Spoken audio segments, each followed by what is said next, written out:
Μας λένε λοιπόν ότι για το καλό μας επιβάλλανε το άμυκα για να έχουμε την πρόνοια να παίρνουμε φάρμακα, για να έχουμε περίθαλψη και όλα τα άλλα τα οποία ακούμε καθημερινώς, τις γελιότητες των πολιτικών. Αλλά εμείς φταίμε. Εμείς τους ψηφίσαμε. Ο ελληνικός λαός τους ψήφισε. Μας κλέψανε και επειδή είχαμε και άλλα χρήματα, το ξαναψηφίσαμε, να μας ξανακλέψουνε. Και επειδή δεν έφτανε το κλέψιμο, το ξαναψηφίσαμε. Και επειδή δεν μπορέσαν να τα βγάλουν πέρα μόνοι τους, κάνουν οικουμενικές κυβερνήσεις για να μας ξανακλέψουνε. Όσο είναι καιρός, πρέπει να βάλουμε μυαλό, γιατί θα βρεθούμε δεμένοι χειροπόδαρα από τον Αντίχριστο, μπορεί να το πάρουμε είδηση. Και ξέρετε ποια είναι η αιτία αυτή? Εμείς οι ίδιοι. Εμείς πουλήσαμε την πίστη μας. Εμείς αφήσαμε τα ήθη και τα έθιμα των πατέρων μας. Εμείς δώσαμε την εξουσία στον Αντίχριστο, γιατί λένε οι πατέρες μας ότι για να μπορέσει ο διάβολος να μας φραγίσει, θα βγάλει, θα διώξει τη χάρη του Χριστού από επάνω μας. Και πώς θα διωχθεί η χάρη του Χριστού? Θα σας πω αμέσως. Όταν στην Ελλάδα υπάρχουν 550.000 εκτρώσεις το χρόνο, ποια οικογένεια δεν είναι εγκληματίας? Όταν υπάρχει η αποφυγή της τεκνογωνίας, όταν βλέπουμε τις γυναίκες να κυκλοφορούν σαν άντρες μέσα στους δρόμους, τα οποία ο Θεός λέει ουκ έστι σκεύη ανδρός επί γυναική. Δεν επιτρέπεται, λέει, σκεύη ανδρικά στη γυναίκα. Ούτε ο άνδρας επιτρέπεται να φοράει γυναικεία, διότι βδέλημα Κυρίω το Θεό. Είναι σαν να σε συχαίνεται ο Θεός. Και πάσο ποιόν τα αυτά, λέει ο Θεός, εξολοθρευθήσετε. Να λοιπόν που θα μας εξολοθρεύσει ο ίδιος ο Θεός, γιατί του δώσαμε εμείς τα όπλα.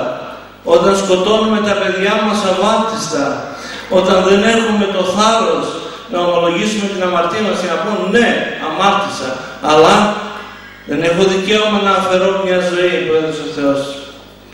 Όταν βάλαμε στο σπίτι μας μέσα τον Αντίχριστο, με την τηλεόραση, όταν ακόμα και τα μικρά τα παιδάκια μας μπαίνουν στο ίντερνετ, σε αυτό το δίκτυο του διαβόλου, τι θα δουν από εκεί πέρα? Θα διδαχτούν άραγε τη σοφία των πατέρων ή τη σοφία του διαβόλου? Όταν δεν κάνουμε παιδιά, δεν μπορούμε, είμαστε φτωχοί. Έχουμε όμως 2-3 αυτοκίνητα, έχουμε 2-3 τηλεοράσεις, έχουμε και το σκυλάκι μας να το ταΐζουμε, έχουμε και 2-3 γάτες και δεν ξέρω τι άλλο, αλλά ένα παιδάκι δεν μπορούμε. Να λοιπόν ότι εμείς δώσαμε τα όπλα στον Αντίχριστο και ας μην αιτιόμεθα ούτε τον Παπανδρέου, ούτε τον Καραμαλή, ούτε τον Μητσοτάκη, ούτε δεν ξέρω εγώ ποιον. Εμείς οι ίδιοι δώσαμε τα όπλα αυτά, τα οποία θα μας πολεμήσουν. Και το κυριότερο, πουλήσαμε την πίστη μας και την πουλάμε καθημερινώς. Τόσο οι κρατούντες, οι θρησκευτικοί άρχοντες, όσο και οι πολιτικοί. Όπως, μπορώ να πω, ακόμη και το Άγιο Όρος. Γιατί φτάσαμε στο σημείο να παίρνουμε χρήματα από ποιους? Από τους εχθρούς της Παναγίας μας. Αυτούς που φώναξε η Παναγία ίδια ότι έρχονται οι εχθροί εμού και του Υιού μου. Και εμείς πάμε και παίρνουμε χρήματα για να συντηρήσουμε πια τα μοναστήρια της Παναγίας. Αν είναι δυνατόν. Ξέρετε λοιπόν, για μας, για τη μονή τη δικιά μας, είχαν βγάλει ότι για να κάνουμε όλα αυτά τα έργα τα οποία εμείς τα φτιάξαμε μόνοι μας, και ξέρουν οι αδελφοί που έρχονται, 4.859.000.000. Αν είναι δυνατόν. Και έρχονται τώρα και μας λένε τα χρήματα αυτά τα οποία πήρατε δεν είναι μόνο από άνδρες, είναι και από γυναίκες. Άρα λοιπόν πρέπει να ανοίξετε το Άγιο Όρος για να μπορέσουμε να εισπράξουμε τα χρήματα που σας δώσαμε. Άρα οι μόνοι μας βγάλαμε τα μάτια μας. Φτάσαμε λοιπόν στο σημείο αυτό, από τη δικιά μας την ανικανότητα, από τη δικιά μας την απιστία, από τη δικιά μας την αθεοφοβία, από τη δικιά μας το ότι δεν καταλαβαίνουμε γιατί είμαστε σε αυτή τη ζωή, ποιος είναι ο σκοπός μας. Εγώ δεν θα καθίσω να σας εξηγήσω τι είναι το chip, τι είναι το RFID, τα είπαν οι αδελφοί. Εγώ θα σας πω γιατί φτάσαμε σε αυτό το σημείο και τι πρέπει να κάνουμε για να μπορέσουμε να ξεφύγουμε από όλα αυτά.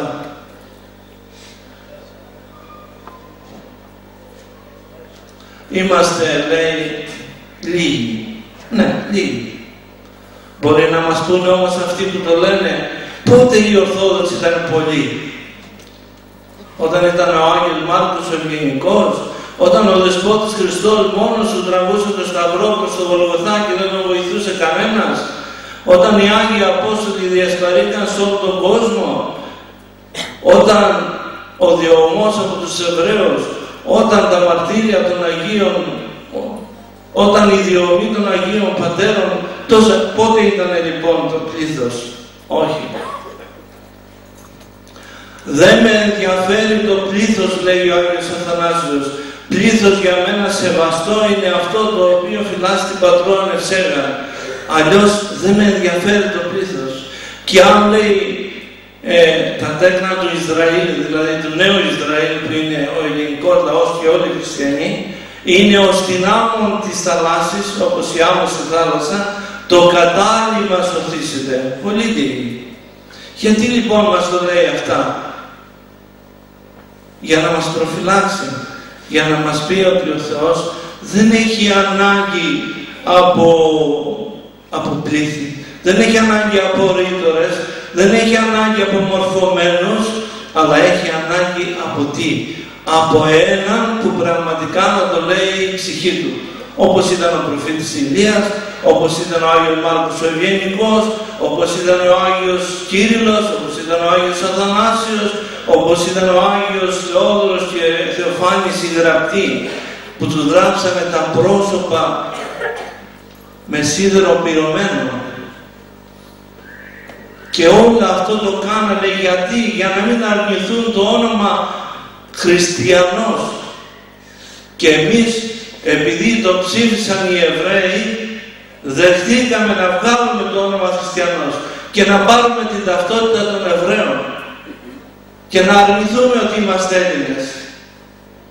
Και μετά λέμε ότι είμαστε χριστιανοί και ότι ανήκουμε στον Χριστό. Μήπως θα μας πει και εμάς ο Χριστός, φάγατε μπροστά μου, ήπιατε, αλλά εγώ δεν σας ξέρω, δεν σας γνωρίζω. Όλα αυτά λοιπόν ας μας προβληματίσουν, τόσο εμάς, τους κληρικούς, τις οποίοι έχουμε πολύ μεγαλύτερη ευθύνη από εσάς. Γιατί, θα σας πω, γιατί δεν βγήκαμε να ενημερώσουμε τους αδελφούς μας και τον κόσμο, να τους πούμε τι είναι ο Αντίχριστος, τι είναι το σφράγισμα. Εδώ πολλοί χριστιανοί δεν ξέρουμε ούτε να κάνουμε το σταυρό μας. Δεν ξέρουμε ούτε να κάνουμε το σταυρό μας. Δεν ξέρουμε τι θα πει ο Ορθόδοξος Χριστιανός. Δεν ξέρουμε τι σημαίνει ο σταυρός. Και όμως λέμε ότι είμαστε Ορθόδοξοι. Και όμως λέμε ότι είμαστε Ορθόδοξοι. Και αν ρωτήσεις τους πατέρες τους Αγιορείτες, εμείς φυλάμε την παράδοση. Το μόνο που ξέρουν όμως είναι πώς να διώκουν τους αντιφρονούντας και πώς να παίρνουν χρήματα. Τίποτα άλλο. Το λέω με μεγάλη λύπη μου, γιατί το Άγιο Όρος που ήταν κάποτε η Ακρόπολη της Ορθοδοξίας, δυστυχώς έχει καταντήσει Ακρόπολη των Εβραίων. Γιατί αυτό το πράγμα το λέω? Ξεκινήσαμε από τον κόσμο. Να κάνουμε τι? Να πάμε στο Άγιον να σωθούμε. Δεν πήγαμε εκεί για να κερδίσουμε χρήματα, δεν πήγαμε για να κερδίσουμε αξιώματα, δεν πήγαμε για να κερδίσουμε την εύνοια του κόσμου αυτινού, αλλά πήγαμε για να μιμηθούμε τους Αγίους Πατέρες. Τι έκαναν οι Άγιοι Πατέρες? Ενδιώκονταν, ομολογούσαν, ήσαν κοντά στο Θεό, έκαναν θαύματα, προσπαθούσαν. Εμείς οι νέοι Αγιορείτες προσπαθούμε να πάρουμε χρήματα, αντιστρέψαμε τους όρους των Αγίων Πατέρων και λέμε όποιος δεν υποτάσσεται σε εσάς, βαριά και λωστό. Αυτό είναι το μήνυμα το οποίο εκπέμπει σήμερα το Άγιο Όρος. Και όταν πάει ο Πατριάρχης μέσα στο Άγιο Όρος και λέει ότι πρέπει να ενωθούμε με τους παπικούς, δεν σηκώθηκε ένας Αγιορείτης να του πει έξω. Άντε από εδώ πέρα. Κανένας. Και μετά λένε ότι είμαστε Ορθόδοξοι. Τέλος πάντων, δεν θα επεκταθώ σε αυτό, αλλά αυτά αρκετά. Πάλι επανέρχομαι στο θέμα μας, το θέμα αυτό το οποίο μας καίει όλους. Φτάσαμε σε αυτό το σημείο λοιπόν από τη δικιά μας την υπευθυνότητα πρώτα και μετά του λαού, ο οποίος μη βλέποντας παραδείγματα ακολουθάει τους δυτικούς. Τι κάνουν οι δυτικοί? Διαλύουν τα πάντα. Έτσι θέλουμε κι εμείς να διαλύσουμε ο Έλληνας. Πάντα διακρινόταν για τα τρία αγάπη: πατρίδα, πίστης, οικογένεια. Δυστυχώς κατορθώσανε οι ξένοι πράκτορες με τους εδώ πράκτορες τους Έλληνες να τα διαλύσουν. Πάει το σχολείο, πάει η οικογένεια, πάνε τα σώματα ασφαλείας, πάει ο στρατός, δεν έχει μείνει τίποτα όρθιο. Και εμείς ακόμη τους ψηφίζουμε. Έλεος λοιπόν.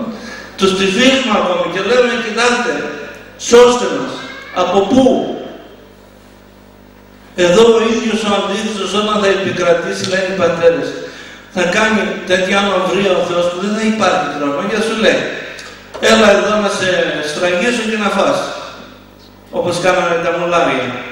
Ναι, αλλά όταν θα τελειώσουν, θα λέει τι να σας κάνω, αφού δεν βρέχει, τότε θα καταλάβουν, λέει οι άνθρωποι, το τι κάνανε και τότε θα λένε τι πατήσαμε. Τι σημαίνει η σφραγίδα αυτή του Αντιχρίστου, λέει ο Άγιος Υπόλυτος? Σημαίνει, λέει, ότι αρνούμε τον Χριστό, αρνούμε την Εκκλησία, αρνούμε το βάπτισμα και δέχομαι να πάω μαζί σου στην κόλαση. Και υπογράφεις. Λέει ο Άγιος Αρέφτας και ο Άγιος Ανδρέας, επίσκοποι Κεσαρίας, θα έρθει καιρός, λέει, που θα σας δώσουν μία πλάκα εντριβή, δηλαδή μία πλάκα καθημερινής χρήσεως. Τι άλλο είναι εκτός από την καρτούλα? Όποιος δεν έχει αυτή την κάρτα θα πεθάνει από την ένδια, θα πεθάνει από την πείνα. Να το λοιπόν που ήρθαμε στα χρόνια αυτά που λένε οι Άγιοι Πατέρες. Δεν θα μπορεί να αγοράσεις, δεν θα μπορεί να πουλήσεις, δεν θα μπορεί να έχεις ζώα, δεν θα μπορεί να έχεις τίποτα εάν δεν είναι τσιπαρισμένα από τον Αντίχριστο. Και όλα αυτά που γίνονται, να σου λέει πόσες αγελάδες έχεις, Νικόλα? 10. Δεν έχεις 10, έχεις 12. Άρα εγκληματίες εναντίον του κράτους και φυλακίζεσαι. Μου έλεγε κάποιος από τη Θεσσαλονίκη, πήγε να αγοράσει μοσχάρια και πήγε, βρήκε τον υπεύθυνο μπροστά σε ένα κομπιούτερ. Λέει θέλουμε 2 αγελάδες, 2 μοσχάρια, 2 πρόβατα, αυτά. Λέει μια στιγμή.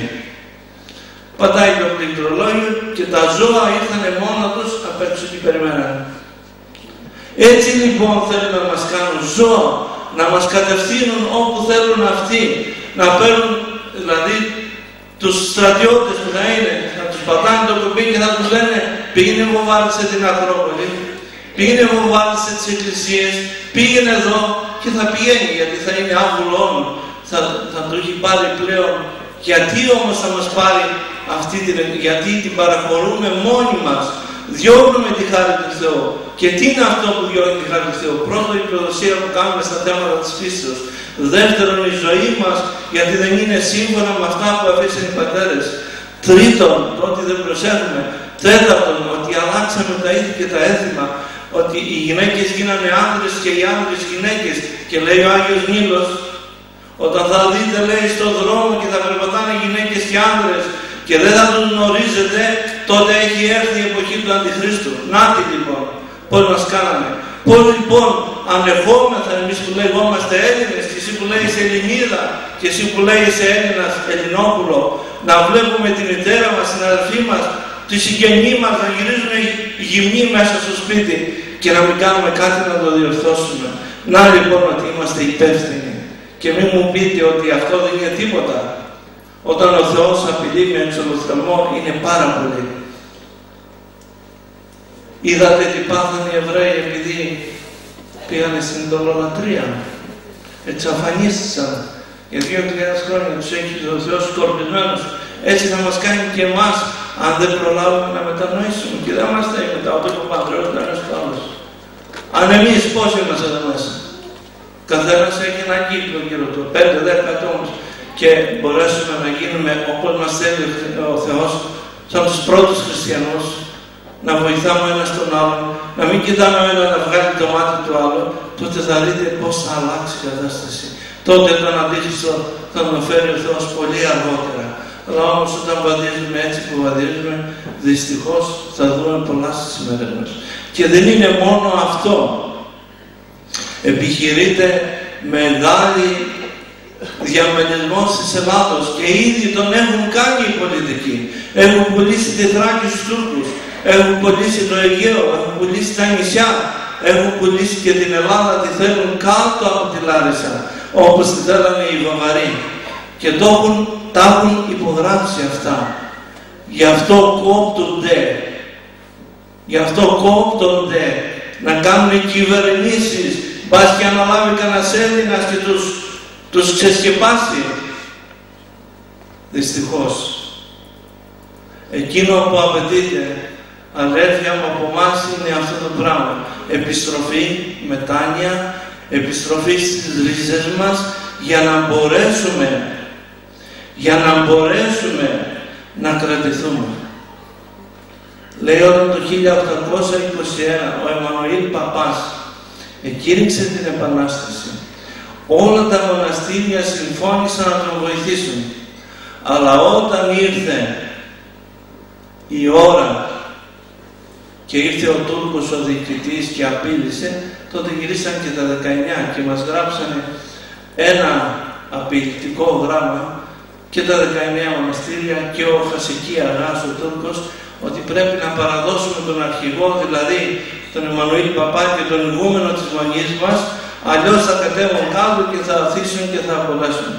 Και οι πατέρες όχι μόνο δεν παραδοθήκανε, αλλά στρατεύτηκαν και 40 μοναχοί πήραν τα 2 πλοία της Μονής και δραπέτευσαν. Λοιπόν, από αυτό το μοναστήρι που τότε ο Εμμανουήλ Παπάς εκήρυξε την Επανάσταση και ήταν η αρχή της ελευθερίας της Μακεδονίας. Κηρύττω και εγώ με τις δυνάμεις τις μικρές που μου έχει δώσει ο Θεός να προσπαθήσουμε να ελευθερωθούμε πνευματικά, να ζήσουμε σαν Έλληνες, να κηρύξουμε την Επανάσταση, όχι με όπλα, αλλά με την προσευχή μας, για να μπορέσουμε να δούμε μέρες καλύτερες. Αλλιώς θα περιμένουμε πολύ χειρότερα. Και όχι μόνο κάρτες θα μας δώσουν, και εγώ δεν ξέρω τι θα μας φτιάξουν. Γιατί θα επιτρέψει ο Θεός εξαιτίας δικιάς μας. Γι' αυτό λοιπόν ο αγώνας μας πρέπει να είναι ανέκδοτος. Δεν δεχόμεθα καμία κάρτα, δεν δεχόμεθα κανένα περιορισμό, δεν δεχόμεθα καμία ασφάλεια από αυτούς τους ανθρώπους, δεν δεχόμεθα καμία συρρίκνωση της ελληνικής κυριαρχίας, αλλά απαιτούμε, μην το ξεχνάτε αυτό, απαιτούμε τη Μικρά Ασία, την Αγία Σοφία, απαιτούμε όλα αυτά έχουν πέρει. Και απαιτούμε ακόμη να μας, αυτά που έκαναν οι Γερμανοί να τα πληρώσουν. Και όχι να μας ζητάνε τώρα να ξεπουλήσουμε την Ελλάδα. Δεν χρωστάμε. Η Μακεδονία είναι μία και ελληνική, μην το ξεχνάτε, γιατί την έχουν ξεπουλήσει.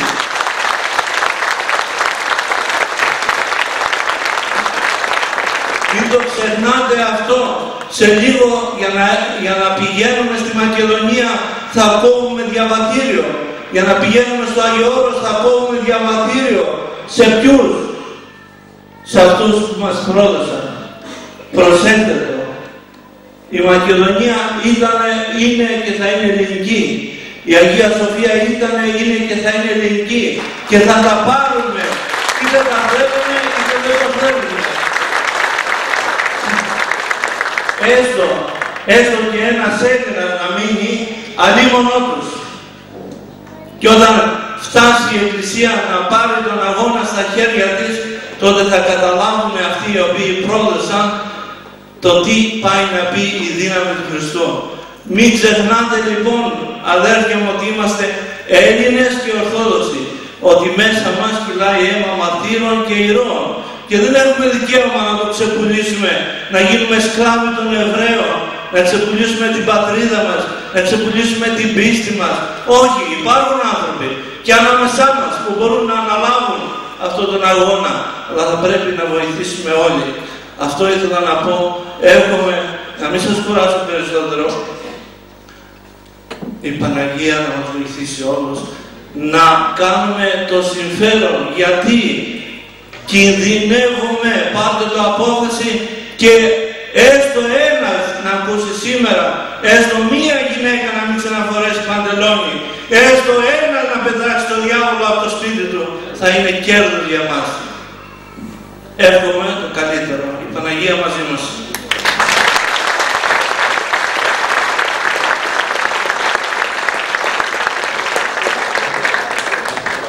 Ευχαριστούμε πάρα πολύ τον παροσυλλογιότατο καθηγούμενο Ιερά της Ιεράς Μονής Σφιγμένου από το Γέρο Μεθόδιο.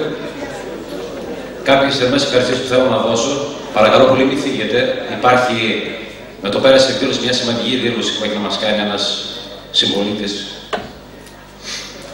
Λοιπόν, θέλουμε να ευχαριστήσουμε θερμά τους κυρίους Βαγγενά Φώτιο, Νάσο Υγεία, Παπαγεωργίου Αθανάσιο και Πανοσυλλογιότατο καθηγούμενο της Ιεράς Μονής Σφιγμένου από το Μεθόδιο, τους συντελεστές που βοήθησαν ώστε να πραγματοποιηθεί η εκδήλωση αυτή ως προς την ηθική αλλά και υλική προσφορά τους, τον κύριο Τριανταφύλλο Ιωάννη, ιδιοκτήτη του ξενοδοχείου Άκροπολη, για την δωρεάν παραχώρηση της αίθουσας, τους επίτιμους καλεσμένους μας, εσάς που ταξιδέψατε από πολύ μακριά για να παραβρεθείτε απόψε στην εκδήλωσή μας, και τέλος θα θέλαμε να απευθύνουμε τις θερμότερες ευχαριστίες μας σε όλους τους αιρέους συμπολίτες μας που μας τίμησαν την παρουσία τους.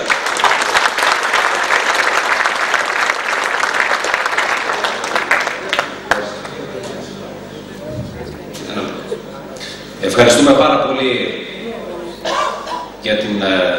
σήμερα για την εκδήλωση. Ευελπιστούμε λοιπόν στην αθρώα συμμετοχή σας στην ανεξάρτητη πασεραϊκή κίνηση κατά του ηλεκτρονικού φακελώματος, ώστε συντεταγμένα και με νόμιες διαδικασίες όλοι μαζί να σταθούμε όρθιοι κατά του ηλεκτρονικού φακελώματος και κατά της κάρτας του πολίτη. Κατά την έξοδό σας, στο δεξί σας χέρι, υπάρχει ένα στάντ με δελτία συμμετοχής. Όσοι επιθυμούν είναι ανέξοδα, μπορούν να γραφτούν λοιπόν στην κίνηση αυτή. Θα δεχτούμε ερωτήσεις τώρα.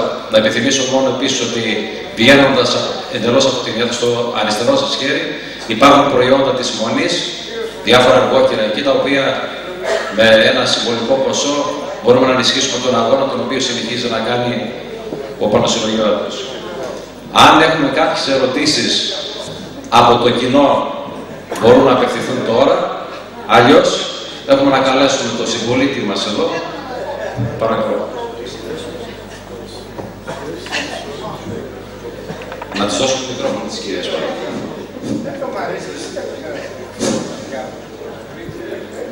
Εγώ βρέθηκα, μου δώσανε την πρόσκληση και για να βρεθούμε σε αυτή τη συνάντηση. Πραγματικά όλοι έτσι αγωνιούμε για την κάρτα του πολίτη και νομίζω δεν είμαστε μόνο τόσοι που είμαστε σήμερα εδώ. Σίγουρα είμαστε πολύ περισσότεροι. Ήθελα όμως για μια, δεν ξέρω, για να αναπαυθώ μέσα μου και κάποιοι άλλοι.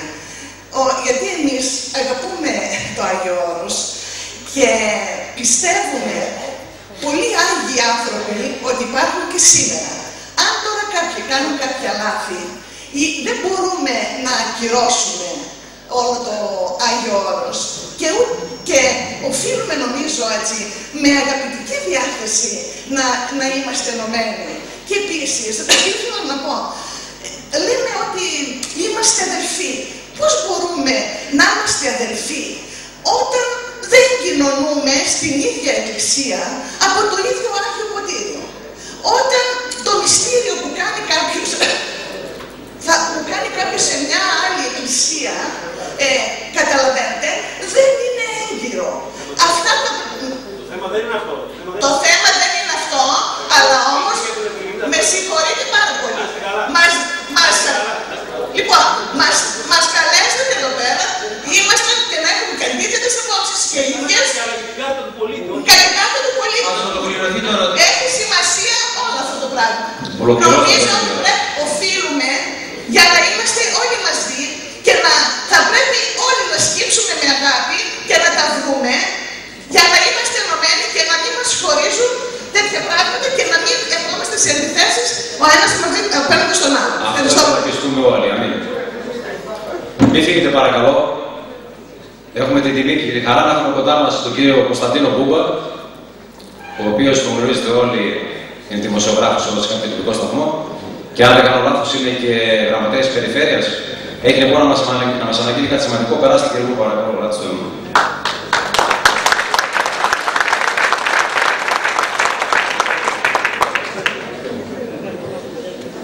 Πραγματικά αισθάνομαι Ελλάδα σήμερα. Ειλικρινά σας μιλάω. Αισθάνομαι αυτή την άβρα την ελληνική που λείπει από τον τόπο μας, συνέλληνες. Πρέπει κάποια στιγμή να ξυπνάμε σιγά σιγά. Γέροντα, πραγματικά αισθάνομαι χαρά και τιμή που είστε από τη Μονή Σφιγμένου. Είμαι απέναντι στην Αμουλιανή, είστε από την άλλη πλευρά εγώ, σας αγναντεύω και βγάζετε πραγματικά ελληνική και ορθόδοξη οσμή που την έχουμε ανάγκη, αυτό το οξυγόνο πλέον που το χάνουμε. Καταρχάς, να ευχαριστήσω τους φίλους, αξίζουν το χειροκρότημά σας και ο Φώτης ο Βαγενάς, διότι πρέπει να σας πω συνέλληνες, όταν βγήκαμε με το Φώτη προχθές στο διάβλο Ροδολίβους για να έχουμε έναν διάβλο και έναν κώδικα επικοινωνίας μεταξύ μας, υπήρχαν πάρα πολλά τηλέφωνα από συμπατριώτες οι οποίοι λέει επιτέλους να ενημερωθούμε για το ηλεκτρονικό φακέλωμα. Να ενημερωθούμε για αυτή την περίεργη ύπουλη πονηρή κάρτα. Και νιώθω την ανάγκη, διότι έγινα πολιτικός πριν από λίγους μήνες. Αλλά προσπαθώ να έχω μέσα μου κάποια αντισώματα σε ό,τι βλέπω, σε ό,τι ακούω και οφείλω να αντιδρώ. Στην περιφέρεια είμαι μαζί με τον Κυριάκο τον Βελόπουλο, έχουμε μείνει δυο μας. Και κάποια στιγμή συνέβη το εξής πριν από 10 μέρες. Σε ένα θέμα ημερήσιας διάταξης έλεγε χρηματοδότηση για την Αγία Σοφία των Σερών και εντός παρένθεσης έγραφε Μεχμέντ Μπέι Τζαμί. Πρώτον, άκουσα σε δηλώσεις, δεν θέλω να αναφερθώ σε συγκεκριμένο πρόσωπο, το οποίο έλεγε ότι πρέπει, λέει, είναι ένα μνημείο ιστορικό, είναι ένα μνημείο που δεν μπορούμε εμείς να το απαξιώνουμε και πρέπει να το χρηματοδοτήσουμε γιατί μια ολόκληρη συνοικία πήρε το όνομα από αυτό. Δεν μας ενδιαφέρει το ότι είναι μνημείο. Απόστολε, το πρώτο που έκανα είναι να ρωτήσω γιατί τέτοια σπουδή ξαφνικά να χρηματοδοτηθεί το συγκεκριμένο τζαμί. Το Μεχμέντ Μπέι Τζαμί, λέει, που είναι το μεγαλύτερο αυτή τη στιγμή μετά την Ανδριανούπολη στον χώρο της Βόρειας Ελλάδας και της Βαλκανικής. Με μια μοναδική αρχιτεκτονική, λέει. Αυτά δεν μας ενδιαφέρουν, όντως, Απόστολε, είναι από εκεί μεριά του σταδίου. Αλλά όταν εγώ είπα ότι σε τέτοιες εποχές που λησμονούμε τα αρχαιοελληνικά μας μνημεία, που λησμονούμε τα μοναστήρια μας που εκεί αρχίζεται και σκαλίζεται, το πρώτερο βίο των μοναχών, αρχίζεται και ψάχνεται, Το ιδιοκτησιακό καθεστώς στη συγκεκριμένη περίπτωση το περνάτε απριόρι σε ελάχιστα λεπτά. Μου κάνει εντύπωση. Και λέω το εξής, σε τέτοιες εποχές που ο κόσμος ψάχνεται, που ο κόσμος πραγματικά δεν έχει τα προστοζήν, πάτε να χρηματοδοτήσετε σε πρώτη φάση μια γεωτεχνική μελέτη που μπορεί το ποσό να ακούγεται μικρό, αλλά έπεται και συνέχεια. Από συγκεκριμένους κωδικούς της Ευρωπαϊκής Ένωσης, από συγκεκριμένους κωδικούς του Εθνικού Στρατηγικού Πλαίσιου Αναφοράς του ΕΣΠΑ, να χρηματοδοτούνται τζαμιά και μόνο τζαμιά τόσο γρήγορα. Αυτό το συγκεκριμένο πήρε από τα 3 πακέτα τελών χρηματοδότηση. Πάει να πάρει για μια γεωτεχνική μελέτη και δεν ξέρουμε τι θα πάρει μέσα από το ΕΣΠΑ τα επόμενα χρόνια. Και ρωτώ, αφήνουμε το Λέοντα της Αμφιπόλεως, που είναι το σήμα κατά τεθέν του νομού, αφήνουμε μοναστήρια ιστορικά, αφήνουμε την Οικοσυφήνισσα να την κατακλέβουν και χώρια το ότι οι Βούλγαροι δεν επιστρέφουν ποτέ τα ιερά κηλίγια που κλέψαν εδώ, διότι μιλάμε για τους Γερμανούς και δεν καλλιεργούμαστε και πάθη, αλλά οφείλω να το πω. Μιλάμε για τους Ιταλούς και ξεχνάμε τους γείτονες εντός εισαγωγικών με τα ιδεχθέστατα εγκλήματα και τις λαιλασίες που κάναν σε βάρος της Ορθοδοξίας και του Ελληνισμού. Για τους φίλους εντός εισαγωγικών Σλάβους. Έτσι λοιπόν είναι δυνατόν εγώ να αφήνω το Λέοντα της Αμφιπόλεως που είναι κορονίδα από την αρχαία ελληνική φιλοσοφία και το αρχαιολογικό πνεύμα που πρέπει να μας διακατέχει ως Ελλάδα και να χρηματοδοτώ, λέει, το Μεχμέτ Μπέι Τζαμί, γιατί πρέπει να δείξω ένδειξη καλής θέλησης συνεργασίας σε τέτοιες πονηρές εποχές που ζούμε με την Τουρκία. Με είπαν εθνικιστή, με είπαν φασίστα, με είπαν εξτρεμιστή, τιμή μου και καμάρι. Ειλικρινά, τιμή μου και καμάρι μου για την Ελλάδα. Διότι δεν πάει άλλο. Τα περνάνε όλα πολύ γρήγορα.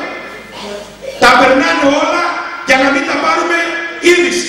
Φτάνει πια αυτή η κοροϊδία, φτάνει πια αυτή η πονηριά σε βάρος μας. Και όλοι, Κώστα διευκρίνησε, όλοι οι Σεραίοι, έτσι, σύμβουλοι στην περιφέρεια είπανε. Είπανε για τα λεφτά στο ταμί, έτσι. Μιλάμε για το ταμί που να μένετε στη ΔΕΗ. Όλοι οι Σεραίοι, σύμβουλοι. Το οποίο τζαμί μέσα σε 2 νύχτες μπήκαν φαγάνες, δουλέψαν βράδυ, το εξοραίσαν, το καθαρίσαν και κανένας δεν πήρε είδηση. Ήμουνα η μόνη αρνητική ψήφος, Απόστολε, γι' αυτό σου λέω δέχτηκα αυτά τα πειρά. Και θα το ξανακάνω, διότι πρώτα πρέπει να έχουμε την Ελλάδα μέσα μας, την Ορθοδοξία μέσα μας και μετά όλα τα άλλα. Φτάνει πια! Μιλάμε συνέχειες για την Ευρωπαϊκή Ένωση. Για ποια Ευρωπαϊκή Ένωση μιλάμε? Να κάνουμε μια αναδρομή, να με συγχωρέσετε λίγο κύριε Φώτη. Το 1950 ήταν Ένωση Άνθρακα και Χάλιβα. Τι κάναν λοιπόν τα κράτη Μπενελούξ τότε, Βέλγιο, Ολλανδία, Λουξεμβούργο?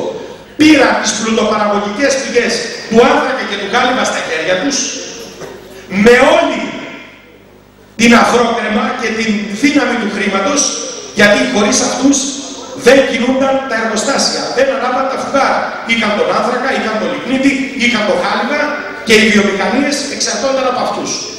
Το 1980 με τη συνθήκη της Ρώμης που μπήκαμε τότε στην ενωμένη δίθεν Ευρώπη, η οποία δεν είναι ενωμένη, κατακαιρματισμένη είναι κατά το κούτ, μιλούσαν όλοι για την Ευρωπαϊκή Οικονομική Κοινότητα. Τι έγινε σήμερα? Βγήκε το όμικρον, το οικονομικό, και έμεινε το Ευρωπαϊκή Ένωση.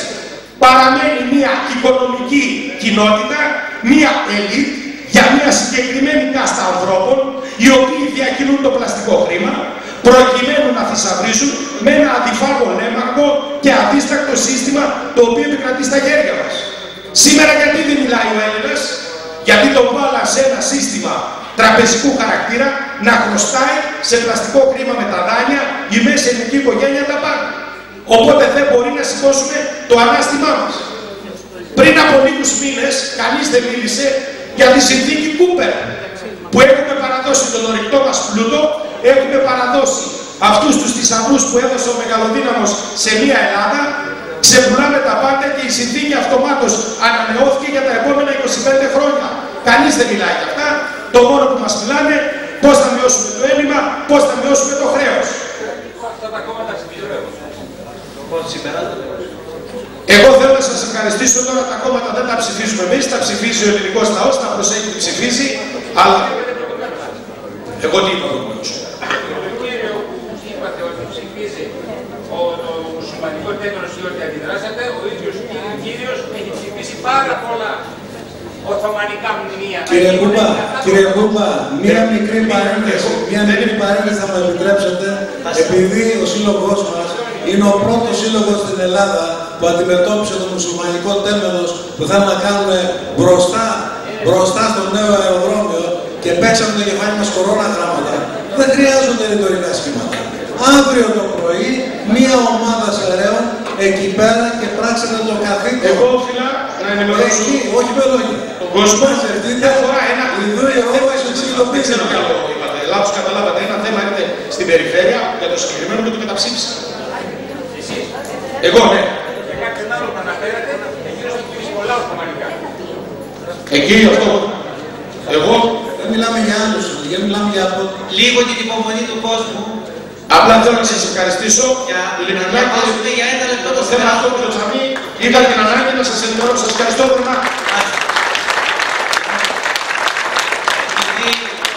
Την υπομονή σας για 5 λεπτά και έχουμε ολοκληρώσει. Επειδή δεν νοείται εκδήλωση ή ενημέρωση χωρίς συμπεράσματα. Έχουμε καταγράψει κάποια συμπεράσματα τα οποία κρίνουμε καλό, λίγα συντόμως να στα αναγγείλουμε. Ένα εξ αυτών είναι ότι όσο όλοι είμαστε απασχολημένοι με την οικονομική κρίση, κάποιοι ετοιμάζουν τις ηλεκτρονικές μας αλυσίδες. Αυτό να μας προβληματίσει. Επίσης, η έξυπνη κάρτα, είτε είναι χωροκάρτα είτε είναι κάρτα πολίτη, κάνει εμάς, τους όχι και τόσο έξυπνους μέσα σε παρένθεση, μικροεξαρτήματα της παγκόσμιας μηχανής. Για εμάς που θέλουν να είναι σε ένα συνολικό σύστημα, σαν κάρτα, είναι οι ηλεκτρονικές χειροπέδες του λαού. Τέταρτον, τα δικαιώματά μας όταν θα μπουν μέσα σε μια κάρτα ουσιαστικά πλαστικοποιούνται. Δώσαμε έναν όρο οξύμορο για να γίνει αντιληπτό τι θέλουν για μας. Πέμπτον, επιθυμούν να εφαρμόσουν τη θεωρία του γυάλινου ανθρώπου. Δηλαδή, σαν ένας άνθρωπος να είναι γυάλινος. Και συγκλίνουμε τώρα προς το 10ο συμπέρασμα της πίστεως. Είπαμε έκτο. Έβδομο είναι επειδή οι ηλεκτρονικές υπολογιστές μέσω της συλλογής, αρχιοθέτησης και επεξεργασίας και μετάδοσης κάθε είδους δεδομένων είναι το μεγαλύτερο ηλεκτρονικό φακέλωμα, αρνούμαστε τις κάρτες αυτές για να μην γίνει ολοκληρωμένο το φακέλωμα.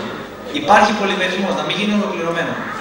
Και συνεχίζουμε με άλλα δύο, ότι ο δρόμος για την αριθμοποίηση του ανθρώπινου προσώπου και την απομόνωσή του από τα θεόσδοτα δώρα του αυτεξουσίου και της ελευθερίας έχει ήδη ανοίξει μέσω της αποδοχής και της παραλαβής των ηλεκτρονικών καρτών σήμερα και του τελικού βιοτσίπ στο μέλλον, διότι όλες οι απόψεις κλείνουν ότι εκεί οδηγούμαστε.